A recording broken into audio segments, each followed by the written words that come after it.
Hi everyone, my name is Megan and today I'll be presenting on plantar fasciitis, which is one of the most common causes of heel pain in adults.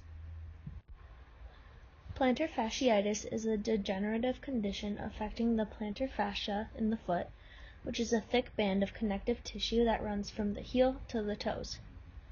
Although it was previously thought to be primarily inflammatory, it's now understood to result from repetitive stress and micro tears over time.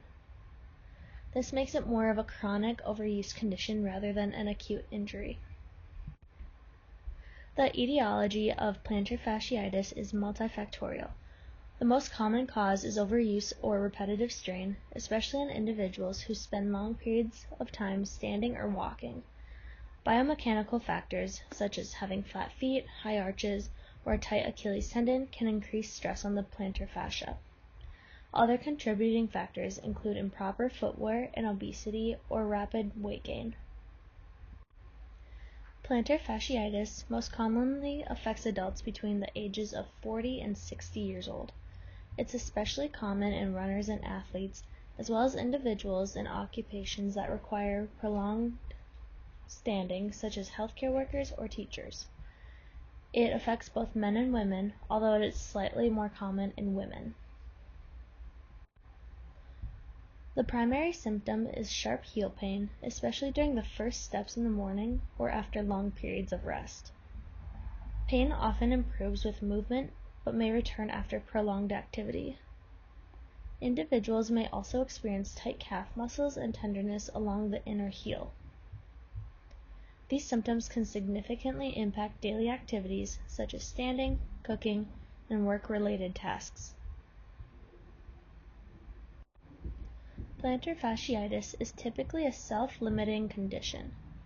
Most cases resolve within 6 to 12 months, even without aggressive treatments. However, symptoms can become chronic if underlying risk factors are not addressed. Chronic pain may impact participation in meaningful occupations and overall quality of life.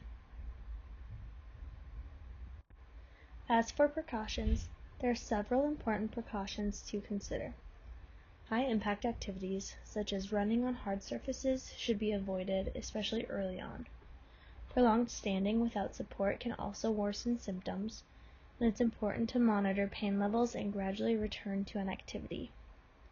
Activity pacing and wearing proper supportive footwear are essential for recovery as well. Medical management typically begins with conservative treatments such as NSAIDs and ice therapy to reduce pain. For more persistent cases, corticosteroid injections or extracorporeal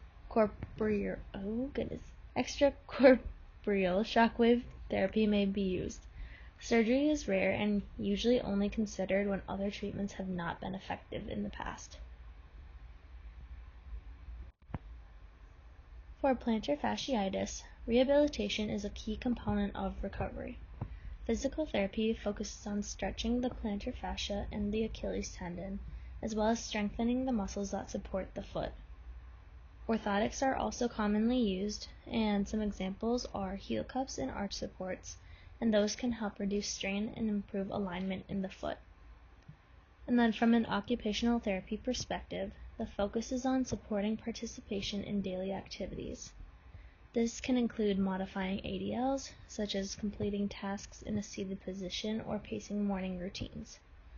Occupational therapists can also address energy conservation techniques, activity pacing, and habit and routine restructuring.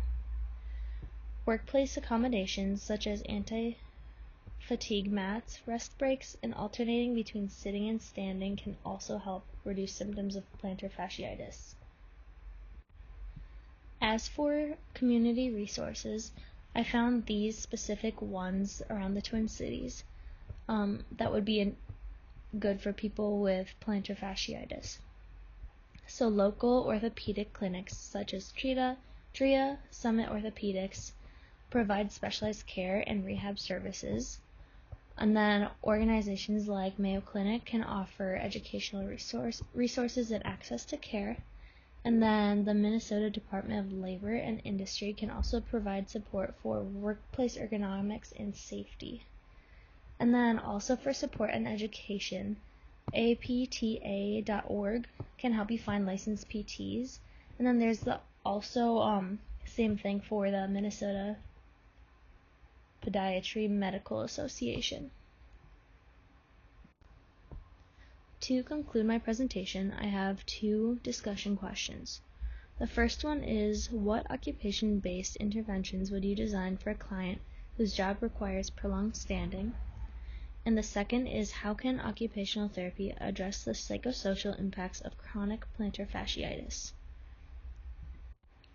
And here are my references I used. Thank you for watching and listening.